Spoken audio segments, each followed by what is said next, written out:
চিত্রগুপ্ত, কি খবর? আমার যমরাজ্য ফাঁকা ফাঁকা লাগছে কেন? আজ্ঞে যমরাজ, আমার খাতায় আজ কারো নাম দেখতে পাচ্ছি না। সে কি? এ তো বড় সর্বনেশে কাণ্ড। হ্যাঁ, না না না, এ তো হতে দেওয়া যায় না। চিত্রগুপ্ত, চিত্রগুপ্ত, আমার যমরাজ্যে একটা নিয়ম আছে। প্রত্যেক দিন একজন মর্তলোক থেকে আসবেই। এই নিয়মের ব্যতিক্রম কিভাবে মানবো? কাউকে তো পাচ্ছি না। পাচ্ছি না বললে তো হবে না চিত্রগুপ্ত। নিয়মের ব্যতিক্রম হওয়া যাবে না। ভালো করে চোখ মেলে দেখো, একটা না একটা উপায় ঠিক পাবেই। দেখছি যমরাজ, কি ব্যবস্থা করা যায়।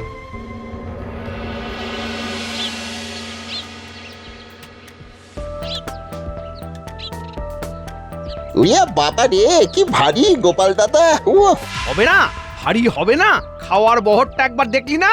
ওহ, কি খেতে পারে রে বাবা! উরি বাবা রে বাবা রে বাবা!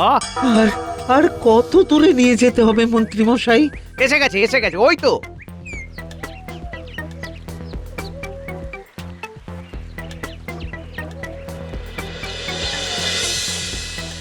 এখন জোয়ার আছে, টেনে নিয়ে চলে যাবে। একেবারে চমৎকার কাজ হয়েছে। যা, আপদ বিদায় হোক। বাহ, মন্ত্রীমশাই তো ভালো ফেঁসে গেল। মন্ত্রীমশাইকে ভয় দেখিয়ে বেশ কিছু টাকা লোটা যাবে। রাত্রিবেলাটা শুকে ঘুমো, কাল সকালে না হয় একটু দেখা করে আসবো।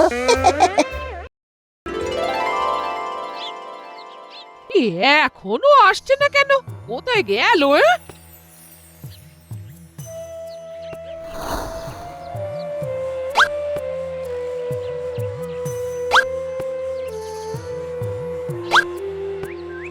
এই পুটি, বলি তোদের গোপাল দাদু কোথায় গেল রে? দিদা, আমরা তো আজ গোপাল দাদুকে দেখিনি। আমরা কিন্তু অনেকক্ষণ ধরে খেলছি। আমি এখন কি করি? বলি কোথায় যাই? হ্যাঁ, দিদা, মহারাজের কাছে যাবে? কথাটা মন্দ বলিসনি রে পুটি। যদি মহারাজ কোনো বিশেষ কাজে পাঠান, চলো দিদা আমাদের সাথে মহারাজের কাছে। বলছিস? চল তাহলে, চল।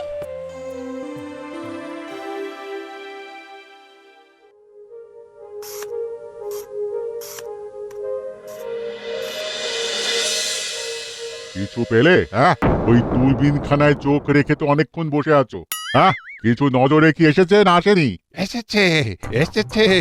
একজনকে নদীর চরে আটকে থাকতে দেখছি। আরে নিয়ে এসো, নিয়ে এসো, ওকেই নিয়ে এসো। বাবা হিডে আর মানিক, আগে বলুন। যাও, কৃষ্ণনগরের ঘূর্ণি নদীর চরে একটা মানুষ পড়ে রয়েছে। যাও, ওকে নিয়ে এসো। যথাজ্ঞাদেব, আমরা এক্ষুনি নিয়ে আসছি। আর হিরে,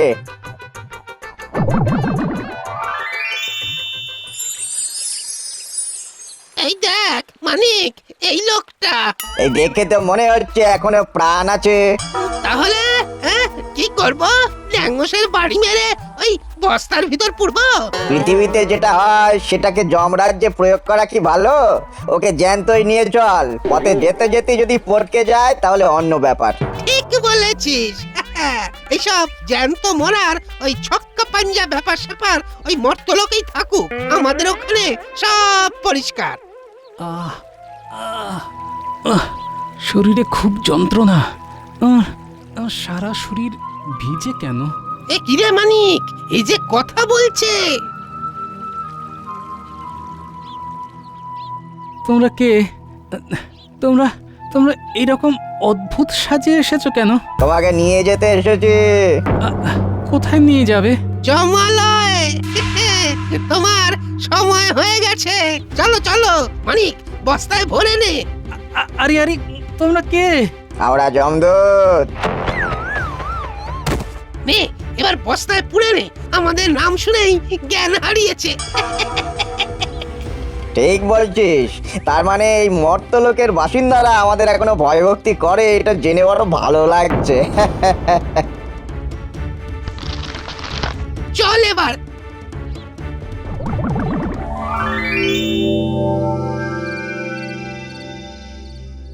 আহা, কেঁদো না গোপাল বউ, কেঁদো না। এরকম কেঁদো না। গোপাল আমাদের সম্পদ। আমি আকাশ পাতাল এক করে দেব। আজ রাত থেকেই আমি গুপ্তচর লাগিয়ে দিচ্ছি। আজ সকাল থেকে আমার মা চোখটা কাঁপছিল, তখনই বুঝেছি কিছু একটা অঘটন ঘটবে। ওগো তুমি কোথায় গেলে গো? আমার যে আর কেউ নেই গো তুমি ছাড়া। আহা, গোপাল বউ শান্ত হও, আমরা দেখছি। উঠি একলা উল্টে তোদের দিদাকে সাবধানে বাড়ি নিয়ে যা, আমি দেখছি।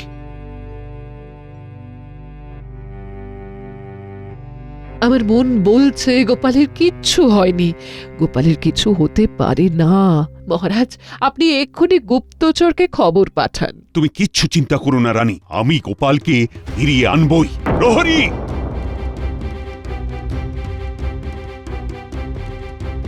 তুমি এক্ষুনি গুপ্তচরকে খবর দাও, আর আমার সভাসদেরও খবর দাও, তারা যেন এক্ষুনি আমার সাথে দেখা করে। যথাজ্ঞা মহারাজ।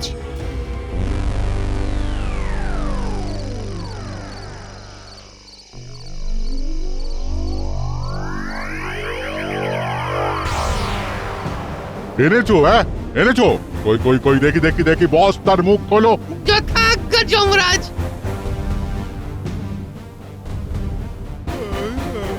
কি এ তো দেখছি বেঁচে আছে। আপনারা কে বলুন তো? খামোখা বেঁধে নিয়ে এলেন, এটা কি জাতীয় মস্করা? বস্তাটা কি কাঁচেন না? কি বোটকা গন্ধ। এই বলো, অশ্লীল বাক্য একদম বলবে না। লে হালুয়া, অশ্লীল বাক্য আমি আবার কখন বললাম? ওই যে মস্করা শব্দটা, ওটা এই রাজ্যে একদম বেমানান। তার বদলে রসিকতা কথাটা চলতে পারে। তারপরেই হালুয়া কথাটা। এটা কি রাজ্য? এটা যমরাজ্য, ইনি আমাদের যমরাজ। আমি যমরাজ্যে কেন? চিত্রগুপ্ত, বলে দাও ও কেন যমরাজ্যে? চিত্রগুপ্ত। হ্যাঁ যমরাজ, একটা কথা আছে, একটু এদিক পানে আসুন।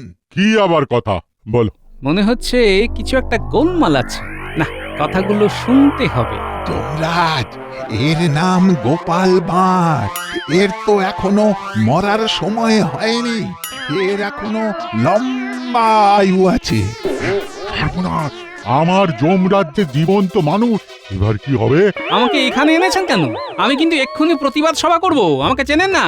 আমি মহারাজ কৃষ্ণচন্দ্র রায়ের সভাসদ রসরাজ গোপাল ভাঁড়। আমাকে ছল করে এখানে এনেছেন। না না না না, তোমাকে ছল করে আনিনি। আমি এখান থেকে দেখতে পেলাম তোমাকে মেরে নদীতে ভাসিয়ে দিল, আর আমাদের আজ মর্ত থেকে একটাও মরা আসেনি। বাহ, বেড়ে কথা বলছেন। যা হোক, একটাও মরা আসেনি বলে একটা জ্যান্ত মানুষকে মরা সাজিয়ে ওই মোটকা গন্ধওয়ালা বস্তার মধ্যে করে যমরাজ্যে ফেলে দেবেন? এই, আপনি দেবতা? হ্যাঁ গোপাল, আমাদের খুব ভুল হয়েছে। ভুল হয়েছে বললে তো হবে না, ভুল শোধরাতে হবে। আমাকে আবার কৃষ্ণনগরে পাঠিয়ে দিন। আরে সেটা হবার তো জো নেই গোপাল, যমরাজ্যে যে আসে সে তো আর মরতে ফিরতে পারে না। এটা বললে তো হবে না যমরাজ, আমি তো স্বেচ্ছায় আসিনি, এসেছি। বলুন বলুন, আমাকে নিয়ে এসেছেন। আমার কিন্তু খুব খিদে পেয়েছে, খাবার দিন। আগে খাবার খাই, তারপর সব গল্প শুনবো। ঠিক আছে ঠিক আছে ঠিক আছে। এই হিরে মানে কে যত্ন করে অতিথিশালায় নিয়ে যাও, এই যা যা খেতে চাইবে খাওয়াও, কোনো কার্পণ্য করো না। হ্যাঁ, যথাজ্ঞা যমরাজ। আসুন দেব। বাবা, এক ঝটকা একদম তুমি থেকে আপনি, তারপর আবার দেব। ওহ, আর পারি না। চিত্রগুপ্ত, কিছু একটা উপায় বের করো, যাতে আমাদের জমালয়ের নিয়ম কানুন ঠিক থাকে, আর ওই গোপালও খুশি হয়। দেখছি যমরাজ, আপনি উতলা হবেন না।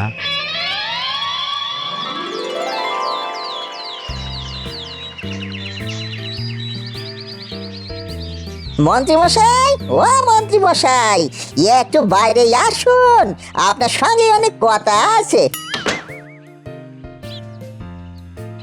কাল অনেক রাত অব্দি রাজসভায় জরুরি কাজ ছিল, এই তো কিছুক্ষণ আগে কাজ থেকে এসে এখন ঘুমোচ্ছে।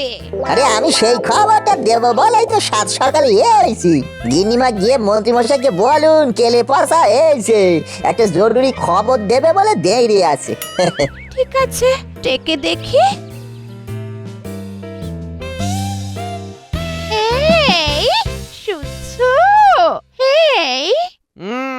আরে কি হলো? এই শোনো না, কেলে পচা বলে একজন তোমার সাথে দেখা করতে এসেছে, বলছে নাকি খুব খুব দরকার। আমার এখন কাউকে দরকার নেই, এখন একটু ঘুম দরকার, ঘুম। আমি গোপালের খবর নিয়ে এসেছি। গোপালের খবর? ওই নিখোঁজ গোপালের খবর? তুমি ওই খবর দিতে একেবারে শোবার ঘরে ঢুকে গেলে? আমি সব দেখেছি কিনা। কি? তুমি সব দেখেছো? গিন্নি, গিন্নি, তুমি একটু যাও তো, যাও যাও যাও, আমাদের খুব দরকারি কথা আছে। বাবা রে বাবা, এই তো বললে এখন কাউকে দরকার নেই, আবার বলছো খুব দরকার।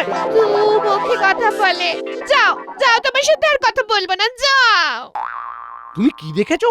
সব দেখেছি। রাজামশাইকে বললে উপহার পাবো এককালীন, আর আপনাকে বললে মাসিক একটা বরাদ্দ হয়ে যাবে না। তুমি কি বলতে চাইছো? যেটা শুনে আপনার মাথা চুলগুলান এইরকম খাড়া হয়ে ঝাঁটার কাঠির মতো হয়ে যাবে। শোনার আগে অর্থকরীর বিষয়টা একটু আগে ভাগে বলিয়ে দিলে ভালো হয়। তুমি কি দেখেছো সেটা আগে বলো। ও, পুরোটা না শুনে আপনি দেবেন না? ঠিক আছে, শুনিয়ে নিন। বটা ঘটাকে নিয়ে আপনি গোপালের দেহ ঘূর্ণি নদীতে ফেলে দিয়েছেন, সেটা আমি দেখেছি। সর্বনাশ! আর ইন্দ্রভোগ দি। কি হ্যাঁ, দাও, পুরো বালতিটা বসিয়ে রাখো। আর এই মদন ভোগটা? তোমাদের যত ভোগ আছে সব আমার সামনে রাখো, শেষ হলে আবার চাই। মন দিয়ে খেতে দাও। আচ্ছা, তোমরা কি আমার খাবার সময় এরকম ড্যাব ড্যাব করে তাকিয়ে থাকবে? হ্যাঁ, যমরাজ বললেন না, ওই আপনার যাতে কোনো অসুবিধে না হয়। ওরে বাবা, এ তো নিমিষে সব হাওয়া করে দিল। আরে আরে, হাঁ করে দেখছো কি? যাও যাও যাও, আরো ইন্দ্রভোগ মদন ভোগ সব নিয়ে এসো। দারুণ বানিয়েছে কিন্তু তোমাদের ঠাকুর। হ্যাঁ, শুদ্ধ দেশি ঘিতে বানানো। আরে দাঁড়িয়ে আছো কেন? যাও যাও, খাবার নিয়ে এসো।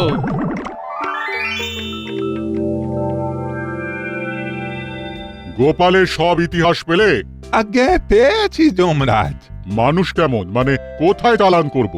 যমরাজ, এই চালান কথাটা কিন্তু মর্ত লোকের। কি করব হঠাৎ করে গোপালের প্রভাব কিংবা অনুপ্রেরণা? না না না, ওকে কোথায় পাঠাবো বলো দেখি। স্বর্গে গোপাল খুব দেশভক্ত, খুব সৎ, খুব স্পষ্ট বক্তা। ওর বিরুদ্ধে কোনো কলঙ্কের দাগ নেই। ওর এই জনপ্রিয়তা দেখে ওদের দেশের মন্ত্রী ওকে খুব হিংসে করে। তারপর কিন্তু গোপালকে মৃতপ্রায় করে নদীতে ভাসালো কে? কে আবার? সেই ধূর্ত মন্ত্রী আর তার দলবল। ভোলার বাড়ি যাবার মুখে বটা আর ঘটা ওর যাবার পথে বিষ মেশানো কাঁটা রেখে দিয়েছিল। ওরা কি জানতো যে গোপাল ভোলা ময়রার বাড়ি যাবে? হ্যাঁ যমরাজ, গোপাল যখন তার পরম বন্ধু বিজ্ঞানীকে বলছিল, গোপাল, তোমাকে যত দেখি তত অবাক হই। তুমি মিতব্যয়ী, তোমাকে আমি কখনো কৃপণ বলবো না, কারণ কৃপণ কখনো কাউকে সাহায্য করে না।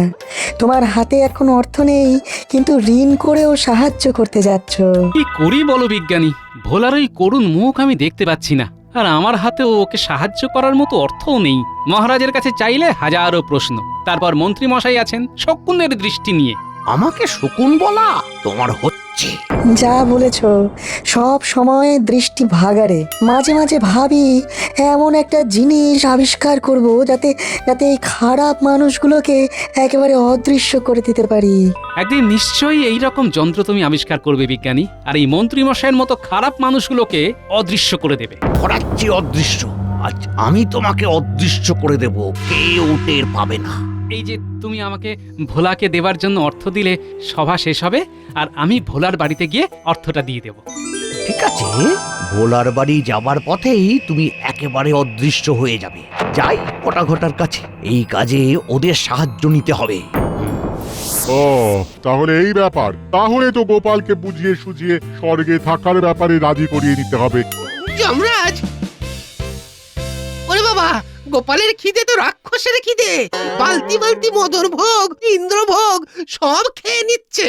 কিছুতেই থামছে না। এটা কেন হচ্ছে চিত্রগুপ্ত? এর কি কারণ? গোপাল কি এই রকম রাক্ষসের মতো খায় নাকি? না যমরাজ, এটা হচ্ছে ওই বিষক্রিয়ার পার্শ্ব প্রতিক্রিয়া। এটা কেটে যাবে। কোথায় গেল? কোথায় গেল? হ্যাঁ হ্যাঁ, এইখানে দাঁড়িয়ে বলি আমাকে খাবার দেবে কে? হ্যাঁ, খিদেতে পেট চুঁচুই করছে তো, আমি সামনে যা দেখবো তাই খাবো কিন্তু। সর্বনাশ! ও চিত্রগুপ্ত, বলি এখন কি হবে? কোনো উপায়? আপনারা উপায় ভাবুন, আমাকে আগে খেতে দিন। হিরে মানিক, যাও যাও যাও, পাচককে বলো আরো মন্ডা মিঠাই বানাতে। যাও গোপাল, গোপাল যাও যাও, তুমি শান্ত মনে খাও। আর একটা কথা শোনো, আমি ভেবে দেখলাম তোমার স্থান স্বর্গে। তাহলে তো ভালোই হয়, পার্বতীকে নিয়ে আসুন। পার্বতীকে তো এখানে আনা যাবে না। তাহলে এই পচা জায়গায় থাকবো না, আমি কৃষ্ণনগরে ফিরে যাব, ব্যাস। সেটা সম্ভব নয়, জীবিত এখান থেকে কেউই মর্তলোকে যেতে পারে না। ও, জীবিত অবস্থায় আনতে পারেন আর যাবার বেলায় জীবিত অবস্থায় পাঠাতে পারেন না? তাহলে এক কাজ করুন, আমার পার্বতীকেও জীবিত অবস্থায় নিয়ে আসুন, লেখা চুকে যায়। আরে ওটা তো আমাদের ভুল হয়েছিল। আরে আমরা তো ভেবেছিলাম তুমি মরে গেছো। কি করে ভাবলেন? জলজ্যান্ত মানুষটাকে মৃত ভাবলেন? আচ্ছা, তোমার এই অবস্থা হলো কি করে? কিছু মনে পড়ছে? না, কিচ্ছু মনে পড়ছে না। শুধু একটা কথাই মনে আছে, ভোলাকে আমার কিছু টাকা দেবার ছিল, ও আমার জন্য অপেক্ষা করছে, আমাকে টাকাটা দিতে হবে। কিন্তু টাকাটাকে তো খুঁজে পাচ্ছি না। পাবে কি করে? হ্যাঁ, ওটা তো তোমার কাছ থেকে ঘটা বটা সরিয়েছে, আর তার সাথে মন্ত্রী। ঘটা আর মন্ত্রী মশাই কি করে? চিত্রগুপ্ত, তুমি ঘটা বটা আর মন্ত্রীর কথা গোপালকে বলো। শোনো গোপাল,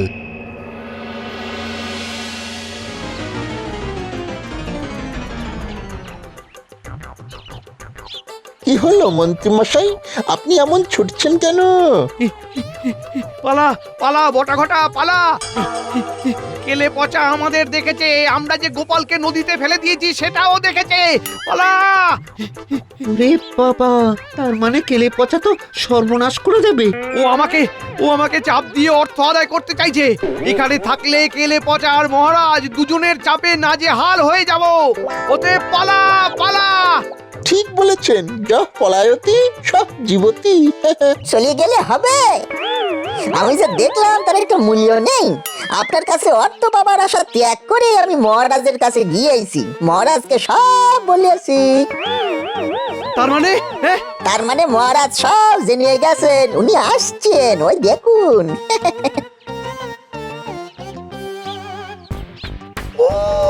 আমার একটা কাজও সঠিকভাবে হয় না। ছি মন্ত্রী, ছি, তুমি এতটা নিচে নেমে গেছো, হিংসেতে অন্ধ হয়ে গোপালের এত বড় ক্ষতি করলে। প্রহরী, মন্ত্রীকে বাঁধো, কারাগারে নিক্ষেপ করো, সাথে এই বটা আর ঘটাকেও। এবারে বুঝলে কেন আমরা তোমাকে মৃত ভেবে ভুল করেছিলাম? বুঝলাম, কিন্তু এই যে এত বড় অন্যায়টা হলো, তার কোনো শাস্তি হবে না?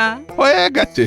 তোমাকে যখন নদীতে ভাসানো হচ্ছিল তখন একজন সেটা দেখে ফেলে, সে মহারাজকে জানিয়েও দেয়। ব্যাস, তাহলে তো ভালোই হলো। আমার পার্বতীকে এনে দিন, আমি আর আমার পার্বতী দুজনে স্বর্গে সুখে কাটাই। সেটা হয় না, নিয়ম নেই। ও, নিয়ম নেই? তাহলে আমি এই স্বর্গে কি করি একবার দেখে নিন। কি করবে? তছনছ করে দেব। একে তো আমার প্রচন্ড খিদে পেয়েছে, রাস্তা ঘাটে গাছে কত ফল সব খাবো। ও চিত্রগুপ্ত, এই যে সব কিছু তছনছ করে দেবে বলছে, কি করব কিছুই তো ভেবে পাচ্ছি না। তোমার যে কি করে একটা এইরকম ভুল হলো? এক কাজ করুন মহারাজ, গোপালকে বরং মরতে পাঠিয়ে দিন, পরে ইন্দ্রদেবের কাছে ভুল স্বীকার করে নেব। বলছো? হ্যাঁ, ঠিক আছে ঠিক আছে গোপাল, গোপাল তুমি তোমার জায়গায় ফিরে যাও। ফিরে মানে ওকে ওই ঘূর্ণি নদীর পাড়ে ফেলে দিয়ে এসো অজ্ঞান অবস্থায়। হ্যাঁ, কিন্তু তুমি জমালয়ের কথা সব ভুলে যাবে গোপাল। হ্যাঁ গোপাল, হ্যাঁ হ্যাঁ, যাও যাও যাও যাও, গোপালকে নিয়ে যাও, গোপালকে নিয়ে যাও।